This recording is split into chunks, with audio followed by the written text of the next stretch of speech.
Welcome to the AB Study Partner. Today, we are diving into one of the wildest, most brilliant tax stories you'll ever come across. CSARS versus Brummeria Renaissance.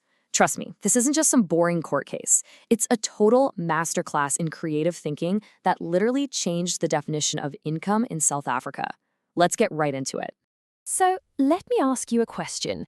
How can you get paid millions, and I mean millions of rands, without a single one of them ever showing up in your bank account? Sounds like a trick question, right? But that's the puzzle at the very heart of a scheme so clever it had to be settled by the Supreme Court of Appeal. All right, so every good story needs its characters, and this one's no different. First up, let's meet the key players and take a look at the incredible plan they came up with. So first up, we have our masterminds, Brummeria Renaissance. Now, these guys were developers, and they had this big plan to build a new retirement village, but they needed a whole lot of cash to do it. Instead of going to a bank like everyone else, they cooked up a truly out-of-the-box way to get their funding. And of course, you can't have a plan without the backers. In this case, it was a group of investors who were ready to retire. They had the money that Brummeria needed, but they weren't just going to buy their units. Oh no, their arrangement was way more interesting than that. Okay, so here is where it gets absolutely genius. The investors handed over millions in loans to Brummeria. But here's the kicker. These loans were completely 100% interest-free. And in exchange for this interest-free loan, the investors got the right to live in their retirement units for the rest of their lives. You see what's happening? Brummeria gets its funding, the investors get their homes, and on the books, no payment was ever made. It's just a loan.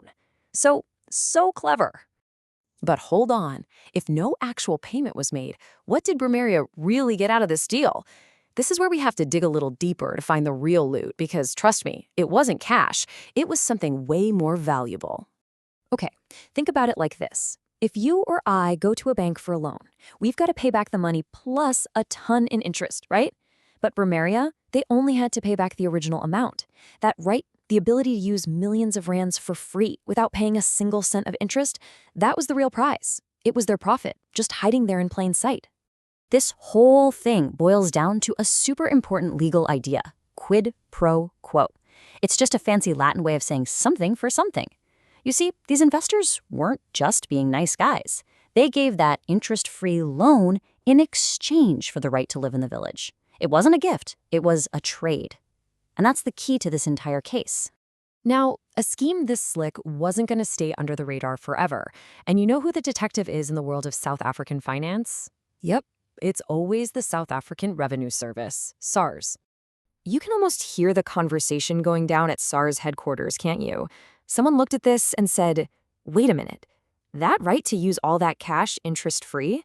That's not just a nice little perk. That has a real actual monetary value. And their whole argument was, if it has value and you got it as part of a deal, well, that's gross income, and you've got to pay tax on it. Well, as you can imagine, Brummeria did not see it that way. They argued, income? What income? We never received a cent.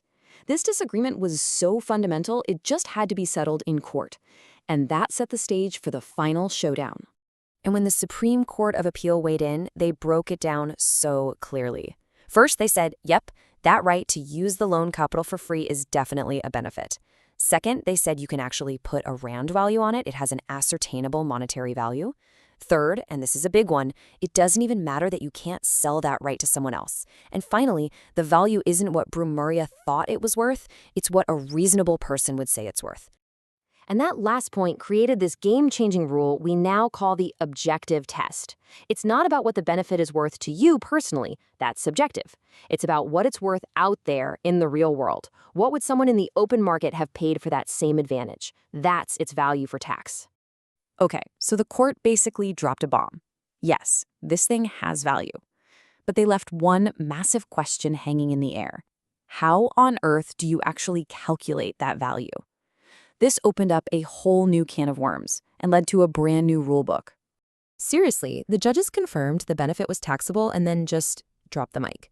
They didn't give a formula, no calculator, nothing, which left everyone scrambling and asking the same question.